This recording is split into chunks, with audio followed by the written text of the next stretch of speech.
Welcome to Board Ghost, a story broadcast with games as the engine.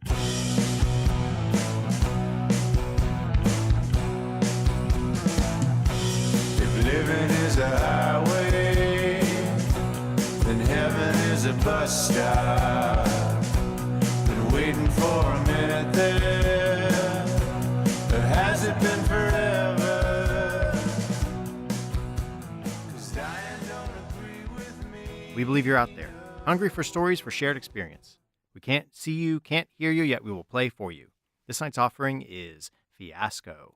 We're going to be playing the Break a Leg playset. To learn how we generate stories playing the game of Fiasco, go check out our Fiasco Rules Primer. Our humble players, myself, John Holt, with me. Ken Breeze. All right, and a returning guest player.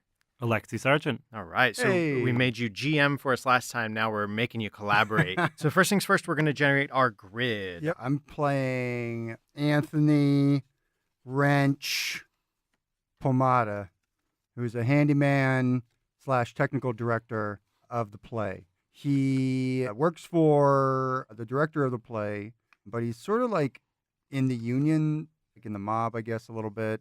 He also is incredibly superstitious when it comes to the theater, because he's sort of like this true believer artist. Like he has like a degree in like theater tech. Like he's into it. Like he's not just like not showing up for his job. Like he actually really cares.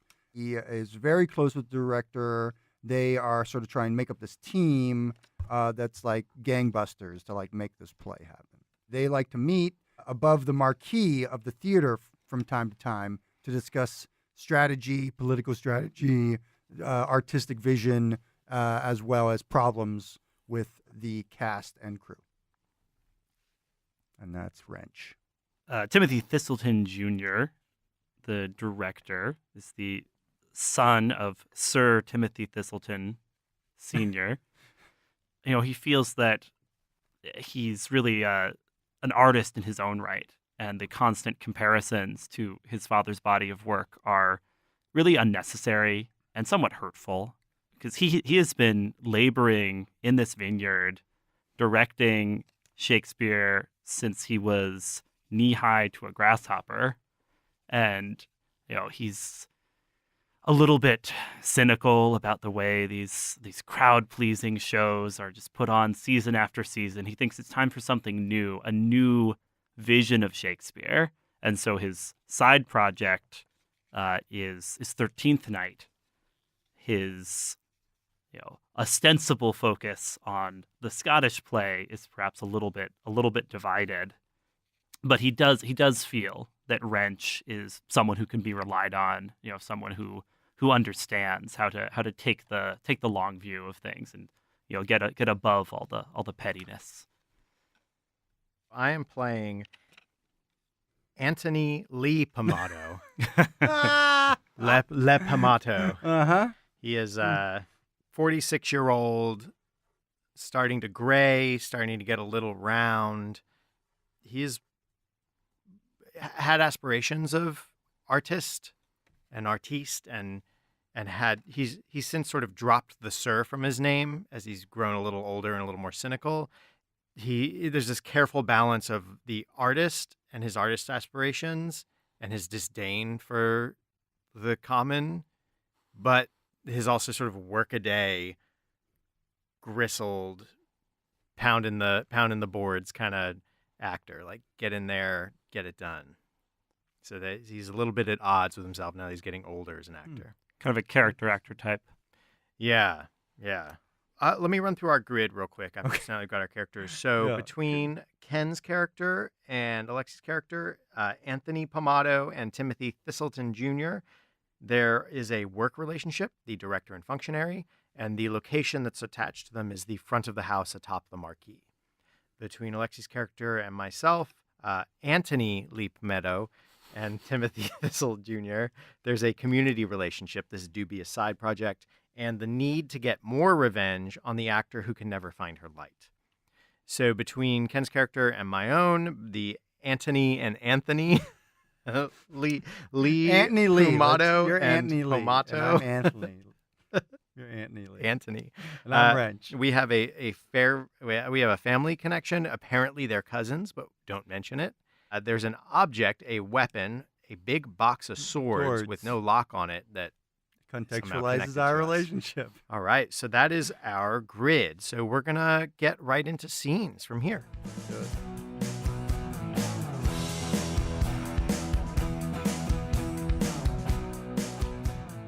All right, camera is pressing in. We didn't really talk about exactly where our play is taking place, so we're going to be off Broadway, obviously. Bright lights, big city. It's so loud, the streets are packed. It is a hot night in the town.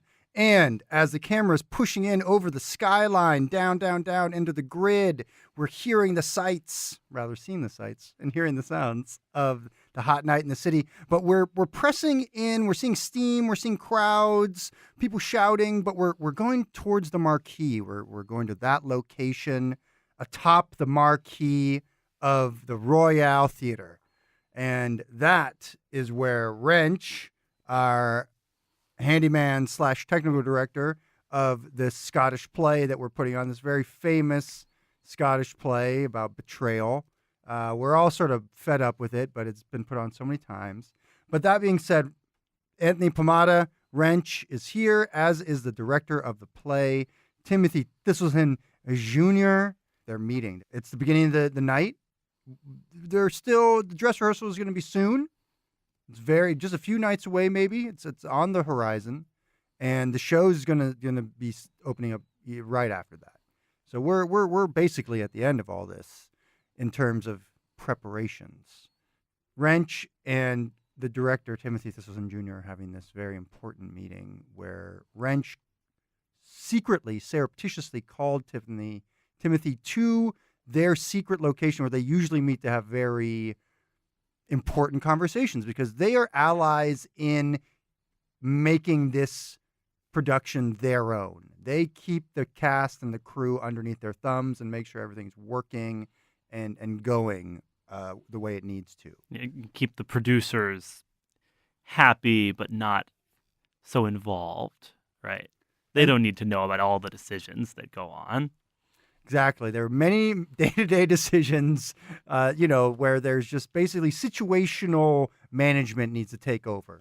And that's what's definitely been happening on this production. And so Wrench is there, and he's saying, director, I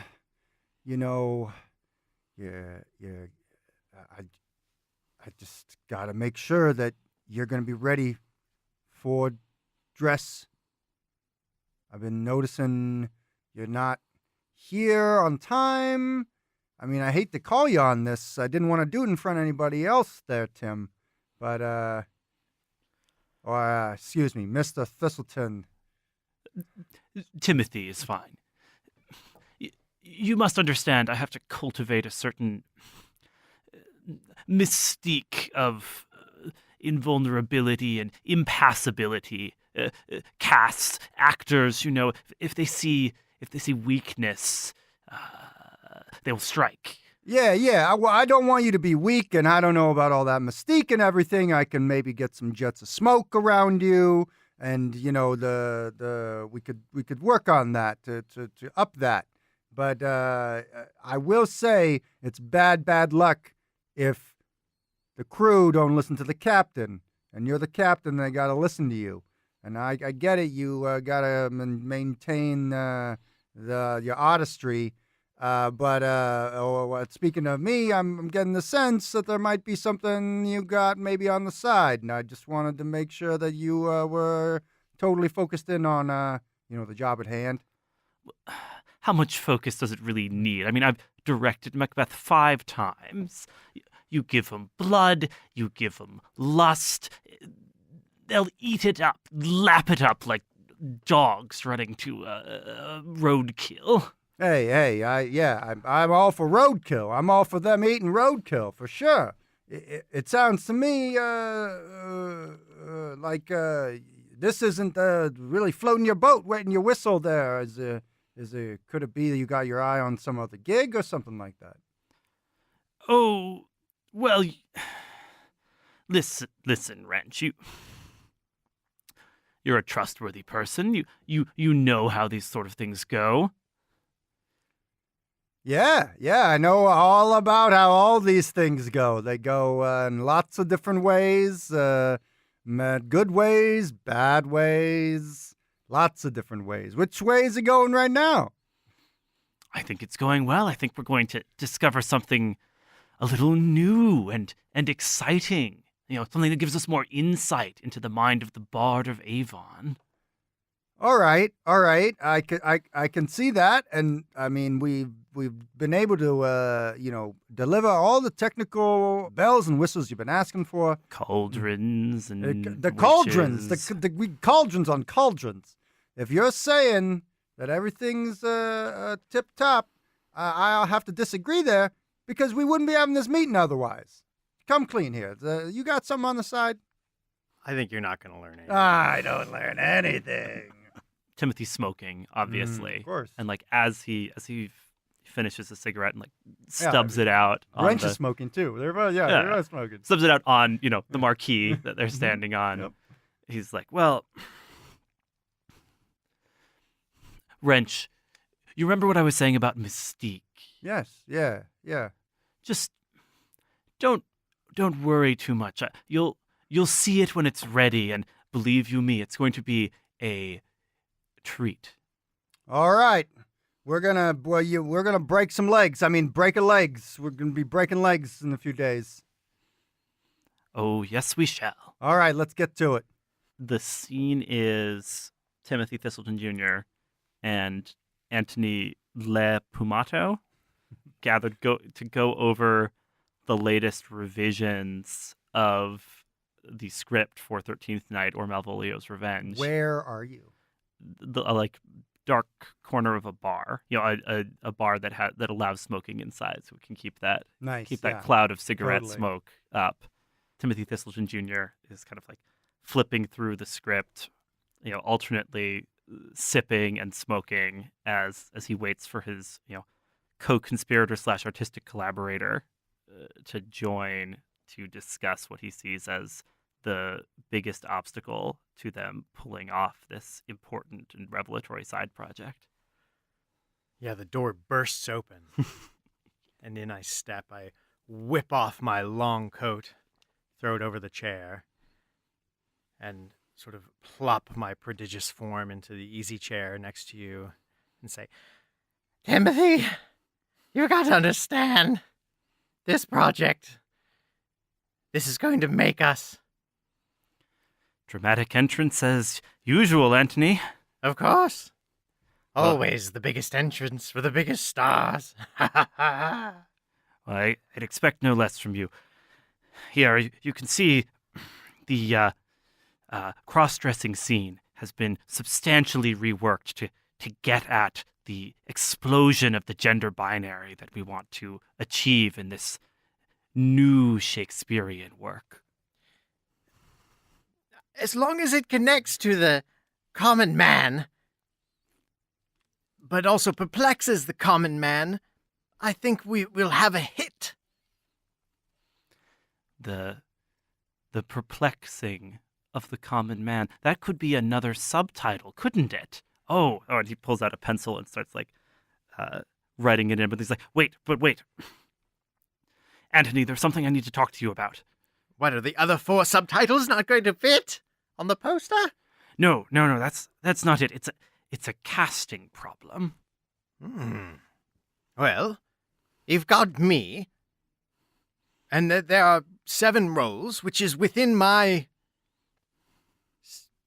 strength. I can handle 7 roles. Have you added an 8th? I think it's just not my vision to have that extensive doubling. Septupling. That's what I think is what we need. Septupling. As long as it's not octupling, then we'll all be fine. I wonder if we should bring in anyone else from the cast of Macbeth. I mean, no offense to fellow players. you do the best that you can with them, and of course they help me shine, but we are wading through the mud with this current group. But there can be, if you'll pardon me, mixing metaphors, there can be a diamond in the mud that just requires the proper polishing to be a jewel set in the same crown as yourself and adding to the overall gleam. I feel like we'll just be dragged into the sadness, like some poor boy's horse. If we add any more of this quagmire into your production, why would you start on such a poor footing, boy? Oh, Anthony, you see, I just think that bringing people together and helping them bring out the best performances from each other, I think that is within my directorial know-how, and I just think there's some chemistry between you and Ms. Catherine that we can capture in our project. Am I misreading that? There's certainly a chemistry. Good. Then don't you think we should bring her on board? How's it gonna go? Yeah.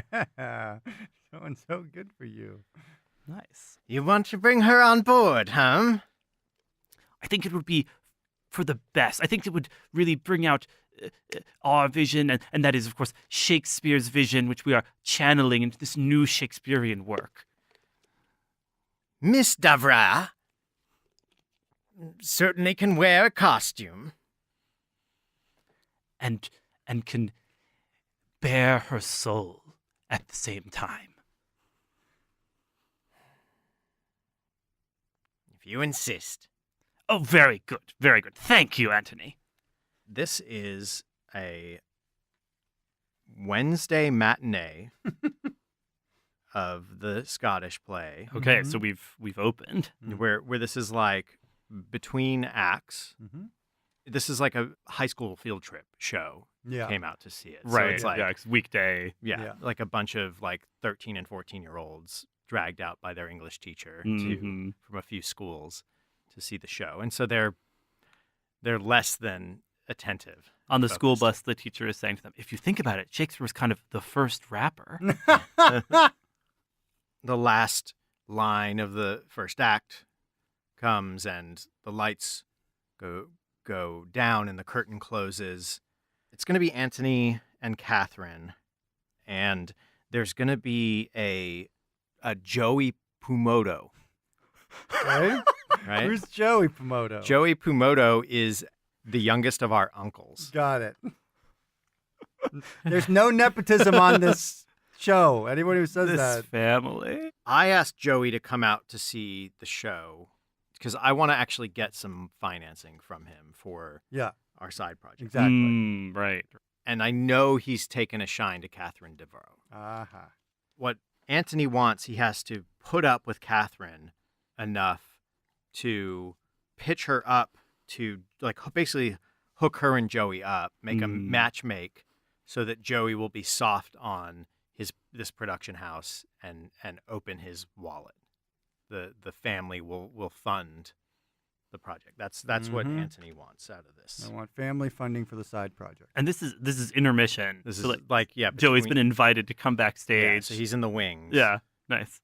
I'm unfastening my collar and rubbing my face. Anthony goes, "Oh, Uncle, welcome. I'm so glad you're able to come out to our show." Hey, Tony, it's my pleasure. Look, I only am understanding about 1 in every 5 words there, but the lady you got opposite you is quite a looker. Catherine Devereaux is nearby, but she is so airheaded that she doesn't realize that she's still slightly on stage in the stage light. So she's like doing a costume change or whatever weird backstage stuff she's supposed to be doing, but is somehow visible. Yeah, and Slightly. one of the players who is one of the Norn, the witches, pulls Like, her pulls her, yeah. off Ah. and giggles, and she's like, "Oh, dear." Yeah. Hey, Uncle, I'd like you to meet Catherine DeVoe, my co-star in this production. Charmed, I'm sure. Oh, pleasure to meet you, Kate. It's Catherine. Everyone's very particular about their names, Uncle Joey. I thought there's that other Shakespeare. It's all about Kate. Oh, the movie? No, Kiss Me, Kate. Another great show, but very different. He starts humming "Brush Up Your Shakespeare." Your Shakespeare. That's a good song. Yes. So, Uncle, Catherine, my uncle here has quite a few hands in pictures.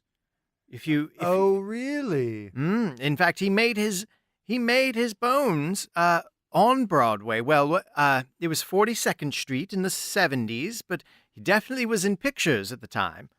Well, what do you think of our play? Oh, it's not too shabby, I guess. You were great. Oh, thank you. Thank you. I like that scene. Unsex me here. Good stuff. Yes. Well, Yes? we've been practicing for quite some time. My uncle is quite a patron of the arts. I always want to ask, how do you learn all those lines? It takes many nights and a lot of looking in the mirror. You don't have someone to run them with you? Sometimes. But sometimes I like to look at myself in the mirror and run them. Can't blame you for that. Yes. So I like him more now. I'm Catherine, we were just, in fact, Uncle Joey, you were mentioning we might go out to steaks after this, but unfortunately, I have a little thing that I wanted to talk to you about, but unfortunately, I may not be able to make it out for dinner, but I know you have that reservation for 2. That's true, at my favorite Midtown steak place. How's this going to go? It goes so good for you. All right. Oh, you don't say. I usually work up quite the hunger after performances. Well, I hope you like them bloody. Well, this is fantastic. Just like this play. This is fantastic. Uncle Joey, we're about to get back on stage again. If you'd like to enjoy the rest of the show, or you feel free to stay backstage here. I've never gotten to watch from this angle before. Over his shoulder, Anthony just kind of signals with his nose to Thistleton, who rubs his hands gleefully. And you must meet the director. Catherine, our time is nearly come. And my lady. She goes to hit her mark and begins speaking the lines before getting on stage. And then midway through her first line is now going. And you can, he can't hear her lines over the creaking of his teeth as he grinds them together as he goes back on stage. At the end of the show, same Wednesday show. Everyone's super happy that to be done with the matinee. And it's Anthony and Wrench run into each other in the back of the house. There's one portable locker. It's almost like a tub, right, that you could wheel around and throw stuff in, like stagehands would use. This one has a cabinet on it. It's where everyone stores the fake swords that, and the weaponry and stuff like that are used during the play. The play is a very violent play. There's many sword fights. There is a lot of stage combat that comes along with it. And the cast spent a lot of time. Timothy's thrown extra sword fights in, the witches come out. Yeah, in the sword witches fight come as out. The 3 of them. The doctor has 2 short swords for some reason. People come to this play to see blood and swords and witches. So I give them witches with swords and blood, and they lap it up the swine. And that's true. And so this is where all that stage arms are kept. As the actors leave, they almost like a barracks slot in their stage weapon back in.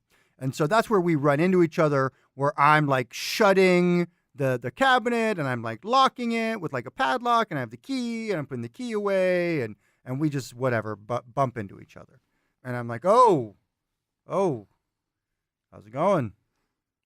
It's going fine, Tony. Oh, we haven't got much chance to sit down and say hi or catch up, commiserate. We see each other around. Yeah. Well, I'm glad you got this play here. I know that your career hasn't been doing the best. My career's fine. What are you trying to suggest? All right, hey, just you hear things. Listen, go back to pushing Fresnels or whatever. Hey, no need to be rude. What the fuck, huh? I'm just trying to make some conversation here. Well, whatever. You got another job lined up? Because see if I help you get another one. Another job? Yeah, why do you think you got this one? This is Shakespeare is the pinnacle of any actor's profession. Anything an actor would want to do is here in a Shakespeare play. Yeah, that's why I got you in here. Your mom was crying about how you don't get no work no more. That had nothing to do with it. Just because Auntie knew Timothy Thistleton Jr. doesn't mean that he saw my spark right from the get-go. All right, well, I guess. You're doing pretty good. It seems like everybody's happy. Of course they are, but I am the star whose gravity pulls the people in here. It does seem like this could really take you places. Who This knows? Shakespeare, it's dead. It's dead on the page. I bring the life to it. You... Yeah, I don't know. A play's a play, right? But anyways, as long as we're bringing in those seats and getting those asses in those seats. I don't know why you're even in the arts. Why aren't you just driving a truck somewhere? What are you talking about? I love this shit. I mean, why? You're saying that this isn't it for you? You need more than this? No, I'm saying this is perfect. This is great. I'm off Broadway. Just where everyone will be recognizing me. Well, I guess at the end of the day, the last thing I could say is a thank you would be nice. For what? So you want recognition? I guess recognition, yeah. Is the I make the call as to whether you Yes. get it. yes. I think you don't get I, that. yeah, I Thank know, you. obviously. Your mother is a patron of the art, and she saw my talent. When your mother was talking to my mother and mentioned that I was practicing lines in the basement while living there at the time, I was effectively discovered. And this is my art. You won't last long here if you keep treating the real artists with such disrespect, cousin. All right. Whoa. I guess, I'll just give you a wide berth then. Well, break a leg or break some legs or, whatever it is. But Yeah, I twirl my coat and storm out. I'll see you at Thanksgiving. I think I want to set a scene where Timothy Thistleton Jr. and Antony Le Pomato and Catherine Devereaux are I think they've come early before fight call for Macbeth to squeeze in some rehearsing of their side project a little bit illicitly on the stage here. He needs to see it at the scale that it can where it can breathe. And so, we've rehearsed a scene from 13th Night. Timothy is giving some notes. Anthony, lovely work. That's going to really pop once we have you in those yellow stockings. I can just see it now. And Catherine, great energy. I'm getting a wonderful vibe from all three of the characters you're playing in this scene. I just need when Anthony has his soliloquy at the end. you're sort of how do I put this? I see you kind of wandering in front of him, and I wanted to ask why is your character doing that? Well, just the vibe. I'm so glad you mentioned that. That's exactly what I'm tapping into and just flowing with. And I almost felt like a bit of a butterfly flitting around this flame, this torrential magma. Ooh, very, very vivid imagery there. Also, I was looking for my spotlight. Where is my mark in this scene? Well, we're going to just let's play with this imagery a moment. Let's say that yes, you are flowing, like water, but let's imagine that we've dug a ditch, and so there's a ditch that goes upstage of Antony during this soliloquy about his revenge, and you as water will flow into that ditch. Does that And help if you go past that ditch, I'll hold your head into that water, in the trough of water, and then we'll see who gets in front of who when I'm making my soliloquy. You're such a kidder, Anthony. Does that make sense, Catherine? Oh, yes, Timothy. I will let the water flow. I will follow it to this ditch. Oh, fantastic! Let's take it again from your line, Anthony. Now I'm revenged on the whole pack of you. Now I'm revenged on the whole pack of you. Oh, and just try modulating it a little more into you know what we always talk about, the everyman feel, the man in the street cadence, the fool in the gutter timbre. Now I'm to find revenge on all of you. I will prepare my iambic tempameter motor and fly forth from this level. Catherine does a somersault on stage as she goes down and then flops over.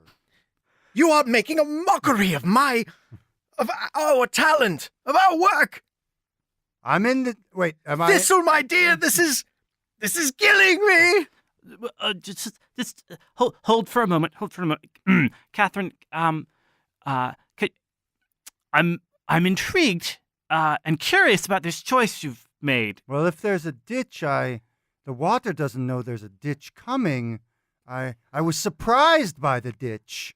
The ditch overwhelmed me, and I could not resist it. Just do be careful. I've been told by the technical director we don't actually want people doing any acrobatics on this stage for insurance reasons. It would be terrible if someone literally broke any limbs. The vibe is really disappearing, Timothy. I'm just not sure. Thistleton, you make quite a point. Catherine, that was a beautiful physical display. You're expressing yourself. Do many, many more of those somersaults. See? Oh, well, do you see? Anthony understands my artistry. Towards that cabinet, I'd say. Let's be careful not to get ahead of ourselves. I'm not sure the somersault really gels with the deeper thematic resonances of this work. I think it could add something. It goes poorly for you, director. Timothy's like, oh, hold there, Catherine, don't, as she's, doing She tumbles somersaults. right into the basin where she does the out damn spot. Oh, yeah. And all the bloody hand props that come flying and flowing out onto the stage, staining the stage red and flooding the front seats. Oh, dear. Timothy, takes a step back. He's like, probably no one will notice this. The house has gone dark. It's a Monday. We're off production. Actors Weekend. Mm-hmm. And the stage door opens, and out onto stage creeps, like in a very cartoonish creeping, Anthony Le Pomato. All right. and he can't stop, but like he can't not stop in the middle of stage and sort of puff his chest and look out over the empty darkness. Behold, command the Just stage, command the breathe it in darkness. and sort of cast his will to fill these seats for the coming week. Mm-hmm. But he continues on to the stage office, tech office in the back, where there are all the, he kind of goes through the flats, through some of the props and through costume to where he knows his cousin keeps the keys, the master keys for this spot. That's where he's going to find Anthony Pomato and Catherine DeVroe in flagrato. Oh boy. Right? Wait, is that right? Okay. Are you still voicing both of them, Ken? No, I cannot be. I will not be voicing both of them. No. Time has progressed. This is maybe like a few, like between the last couple scenes, there's Mhm. been like a week or so of Mhm. progression. Yeah. Mhm. She's been dating Joey Pomato. Sure. Mm. Okay. Makes sense. I come in, I open the door like a cat stealthily, And, and I flick on and I'm the like, light. those hands are sure dirty. Oh, Oh, hey, whoa, Oh, hey, oh no. oh, Anthony, Anthony, It's not what it looks Catherine. like. this is Catherine, Anthony. What? You knew I was here, Tony. This is didn't you? Tony. Do you know what you're doing? Hey, I'm not a what? Catherine, what about Joey? hey, Anthony. Now, there's no reason to bring him up. That bore. He doesn't appreciate what we do here. I don't know that Anthony, I mean, he's appreciating what you've been doing here, but I don't think he appreciates what we do here. I mean, she's got some talents. I'm in for stage talents. I'm certain she does. No, What do I'm you not. mean? I'm You're- actually not quite certain she Yeah, does. what do you mean? Excuse me? I'm sorry, Catherine. She's pulled like a extra curtain just around herself. Yeah. And I just have like, I don't know, like the called like a mini cauldron that I'm holding in front of my This swimsuit area. It's bubbling Yeah, for some it is reason. bubbling. There's dry ice. in it. They've built it to do that as an effect. the, is that like you both are sort of blushing at a loss, and that's when Anthony narrows his eyes and gets a wicked grin and looks between the both of you and says, I think it's very important that Joey Pomato does not find out about this. For both of you. Yeah, no, doll. We don't want him finding out about this. So you've been going out with him, huh? I We think haven't defined anything. All right. Well, I know Joey. He's a pretty black and white type of guy. let me come clean with you both. I was coming in here to steal your keys. What? What are you talking about? Why you want to steal my keys? I was going to unlock the cabinet and replace the fake swords with real swords and cause some real trouble. But now that I've run into this, here's what's going to happen. You two are going to help me rob this place. All that money we've been storing in the back. What? We have a lot of field trips this week and extra matinees, and we're going to make so much money. And if you knock up over this place and give me that money, if you are the culprits, then I will forget and forgive this, and no made men will find out about it. Made men? Excuse Yeah, me? You didn't know about Joey? You didn't tell her? Just laughing at you. You both would be effectively dead, Yeah. even yeah. even if you're family. Nothing to mess with there, doll. Oh dear. Oh my god. All oh my right, god. all right, Anthony. What all right.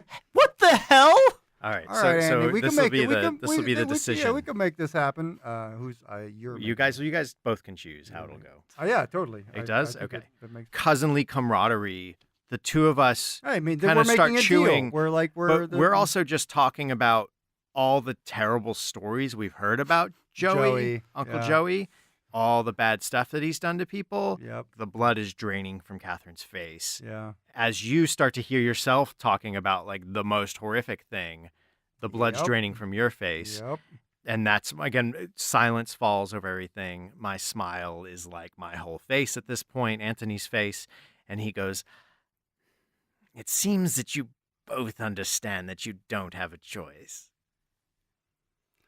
All right. We'll take care of this.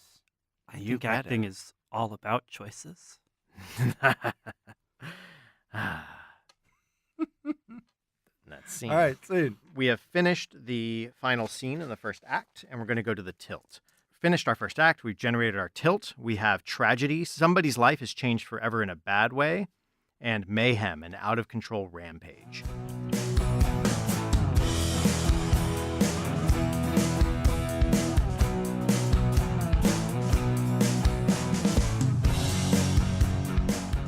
We interrupt our story here, and we'll continue in our next communique.